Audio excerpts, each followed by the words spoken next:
Hello everyone, आप देख रहे हैं लीगल योद्धा। मैं हूं सैयद रता।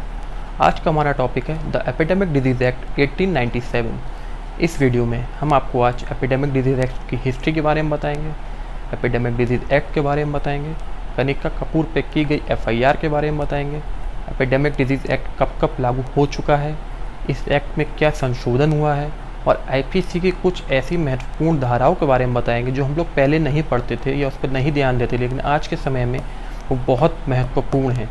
तो इस वीडियो को आप एंड तक ज़रूर देखिएगा। आज आप इस वीडियो से बहुत कुछ सीखने वाले हैं।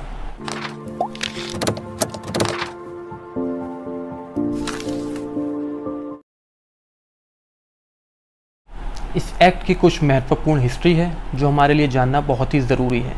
ऐसा कहा जाता है कि बम्बई बंदरगाह पर कोई जहाज़ था जहाँ से ये बीमारी फैल रही थी।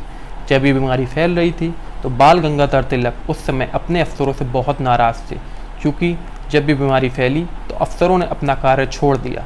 बाल गंगाधर तिलक ने ये बात अपने अखबार केसरी में भी लिखी कि जब अफसरों की सबसे ज़्यादा ज़रूरत थी तब वो भाग निकले। जब इस महामारी की सूचना यूरोप पहुंची तो भारत से दूसरे देशों का व्यापार बंद कर दिया गया। इसके ठीक एक साल बाद बहुत ही जल्दबाजी में वाइसरॉय ने 4 फरवरी 1897 को द एपिडेमिक डिजीज़ एक्ट को इम्प्लीमेंट किया। बाल गंगाधर तिलक ने इस एक्ट का विरोध किया था। इस एक्ट से वाइसरॉय और गवर्नर को विशेष अधिकार मिले। इस एक्ट से सरकार जो महत्वपूर्ण कदम उठा सकती है इस बीमारी की रोकथाम के लिए, वो महत्वपूर्ण कदम सरकार ले सकती थी। कुछ समय बाद सरकार ने सेना भेजकर लोगों के घर का निरीक्षण करना शुरू किया। इस बात से बाल गंगाधर तिलक काफ़ी नाराज़ हुए और उन्होंने अपने अखबार केसरी में इसे मिलिट्री टेररिज्म बताया। सबसे पहले तो मैं आपको ब्रीफ में बता दूं कि आखिरकार महामारी अधिनियम 1897 है क्या। ये अधिनियम 123 साल पुराना अधिनियम है। इस अधिनियम के प्रावधान पूरे भारत पर लागू होते हैं। इस अधिनियम को राज्य सरकार या केंद्र सरकार दोनों लागू कर सकते हैं, लेकिन इस अधिनियम को तभी लागू किया जाएगा जब देश में कोई महामारी जैसी बीमारी आ गई है या आने का अंदेशा है और जो मौजूदा कानून है वो इसके लिए सक्षम नहीं है, तो राज्य सरकार या केंद्र सरकार कोई भी इस अधिनियम को उपयोग कर सकती है। इस एक्ट का सेक्शन 2 हमें राज्य सरकार और केंद्र सरकार की शक्तियों के बारे में बताता है।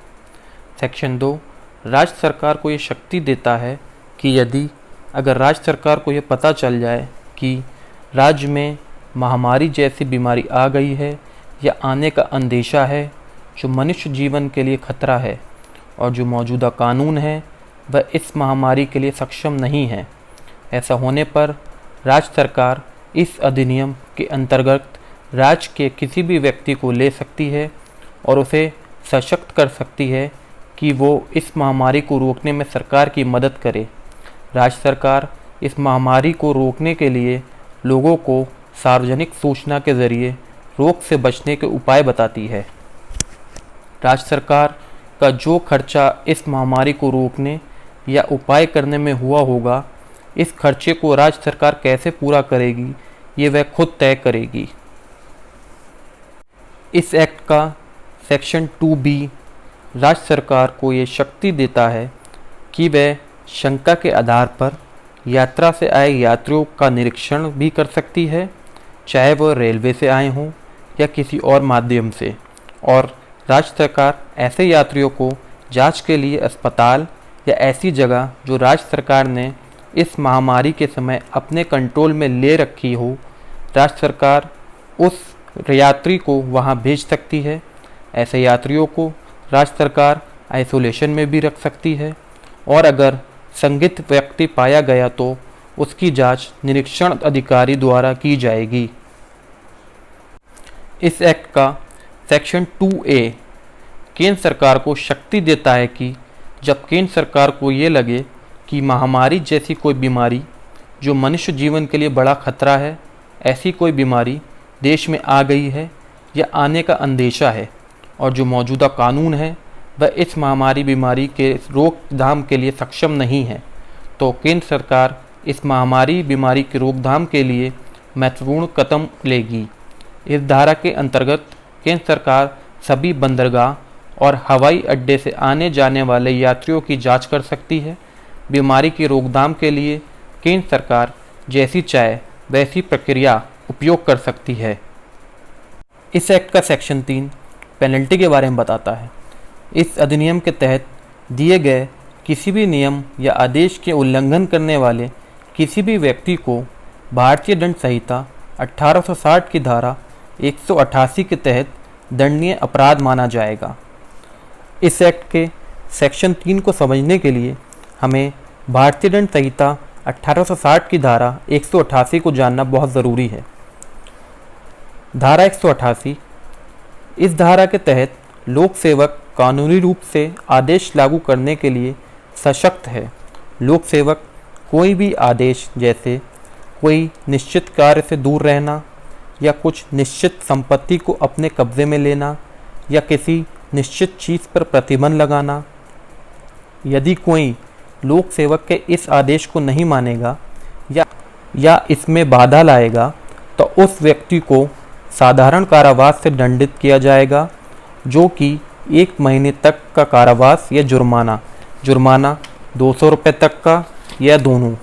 और अगर लोक सेवक के आदेश को ना मानने पर इससे किसी मानव जीवन, स्वास्थ्य या सुरक्षा पर कोई खतरा आता है या दंगा या उत्पीड़न का कारण बनता है, तो जो व्यक्ति ये करेगा उसको 6 माह तक का कारावास या जुर्माना 1000 रुपये तक का या दोनों। इस एक्ट का सेक्शन 4 हमें प्रोटेक्शन के बारे में बताता है। अगर कोई व्यक्ति इस महामारी को रोकने के लिए कोई अच्छा कार्य करता है तो उसके खिलाफ कोई कानूनी कार्रवाई नहीं की जाएगी। ये धारा सरकारी अधिकारियों, पुलिस को लीगल सिक्योरिटी भी देती है। अब हम बात करेंगे कनिका कपूर पर की गई एफआईआर के बारे में। कनिका कपूर एक मशहूर गायिका हैं। लंदन से आने के बाद उन्होंने अपने आप को क्वारंटाइन नहीं किया और लखनऊ में उन्होंने करीब 3 या 4 पार्टी अटेंड की। जब ये बात न्यूज़ पर आई, फिर कनिका कपूर की जांच की गई और जांच में कनिका कपूर कोरोना पॉजिटिव आईं। इस सब पर पुलिस ने कनिका कपूर के ऊपर एफआईआर दर्ज की। पुलिस ने कनिका कपूर के ऊपर सेक्शन 269 आईपीसी, सेक्शन 270 आईपीसी और सेक्शन 188 आईपीसी के तहत एफआईआर दर्ज की। अब इस बात को समझने के लिए हमें सबसे पहले ये पता होना चाहिए कि ये सब धाराएं आखिरकार हैं क्या। सेक्शन 269 आईपीसी हमें बताता है कि यदि किसी लापरवाह कृत्य से किसी जानलेवा बीमारी के संक्रमण की फैलने की संभावना है तो इसमें 6 माह तक की सज़ा हो सकती है। सेक्शन 270 हमें बताता है कि किसी घातक कृत्य जिससे कि किसी जानलेवा बीमारी के संक्रमण के फैलने की संभावना है तो इसमें 2 साल तक की सज़ा हो सकती है या जुर्माना या दोनों। यदि कोई व्यक्ति ऐसा करता है तो पुलिस के पास ये अधिकार है कि वो धारा 154 के तहत एफआईआर लिख सकती है। और सेक्शन 188 जो कि अभी मैंने आपको बताया है। अब मैं आपको एक बात और बता दूं, यदि जो व्यक्ति इस संक्रमण को फैला रहा है और इस कारण यदि ये बीमारी किसी और तक पहुंची और उसकी मृत्यु हो गई तो जिस व्यक्ति ने इस संक्रमण को फैलाया था उस पर भारतीय दंड संहिता 304A के तहत कार्रवाई भी हो सकती है। अब 304A हमारा जानना बहुत ज़रूरी है। 304A हमें बताता है कि लापरवाही कृत्य से किसी की मृत्यु करना, इसमें सज़ा 2 साल तक की या जुर्माना या दोनों।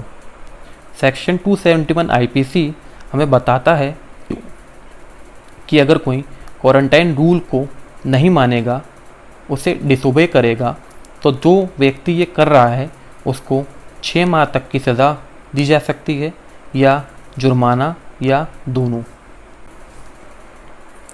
ये एक्ट कब लागू किया गया? ये एक्ट साल 2009 में पुणे में इसका सेक्शन 2 लागू किया गया था। साल 2015 में चंडीगढ़ में मलेरिया और डेंगू को रोकने के लिए लगाया गया था और साल 2020 में कर्नाटका पहला राज्य बना जहां कोविड-19 को रोकने के लिए लगाया गया था। अब कुछ संशोधन किया गया है महामारी अधिनियम में। तो 22 अप्रैल 2020 को राष्ट्रपति ने इस अध्यादेश को अपनी सहमति दे दी थी। महामारी अधिनियम में संशोधन की ज़रूरत इसलिए पड़ी क्योंकि देखा जा रहा था कि जो हमारे कोरोना वॉरियर्स हैं उनके साथ बदसलूकी की जा रही है, डॉक्टर्स पर हमले हो रहे हैं। इन वजहों को रोकने के लिए संशोधन किया गया। आइए हम जानते हैं कि क्या संशोधन किए गए थे। यदि कोई व्यक्ति हिंसा करता है तो यह गैर जमानती अपराध होगा। यदि अगर कोई व्यक्ति हिंसा के लिए उकसाता है तो 3 महीने से लेकर 5 साल तक की सज़ा, जुर्माना 50,000 से लेकर 2 लाख तक का जुर्माना हो सकता है। यदि किसी स्वास्थ्यकर्मी को गंभीर चोट पहुंचती है तो जिस व्यक्ति ने ये किया है उसको 6 माह से लेकर 60 साल तक का कारावास हो सकता है और जुर्माना 1 लाख से लेकर 5 लाख तक। इसी के साथ अगर कोई सरकारी संपत्ति या किसी और व्यक्ति की संपत्ति को नुकसान पहुंचता है तो उस संपत्ति का बाजार मूल्य का दुगना हर्जाना भी देना होगा। 30 दिनों के अंदर इंस्पेक्टर रैंक का अधिकारी अपराधों की जांच करेगा और इसकी सुनवाई 1 साल में पूरी होना चाहिए। और अगर कोर्ट इस सुनवाई को आगे बढ़ाना चाहता है तो इसकी वजह लिखित रूप में बताना होगी। तो दोस्तों, ये महामारी आज अपने देश में भी आ चुकी है। अपने देश को आज अपनी बहुत ज़रूरत है। इस कोरोना वायरस से हम लोगों को एक साथ लड़ना है, एक दूसरे से नहीं लड़ना है। बेवजह के मुद्दों से दूर रहें, घर से बाहर तभी निकलें जब ज़रूरी हो और सामाजिक दूरी बना कर रखें। आशा है कि आपको हमारी ये वीडियो पसंद आई हो। अगर आपको हमारी ये वीडियो पसंद आई है तो हमारे चैनल लीगल योद्धा को सब्सक्राइब करें, इस वीडियो को लाइक करें, शेयर करें और अगर आपके पास कोई समाधान है इस महामारी को रोकने के लिए तो कृपया उसको नीचे कमेंट बॉक्स में ज़रूर बताएं। जय हिंद।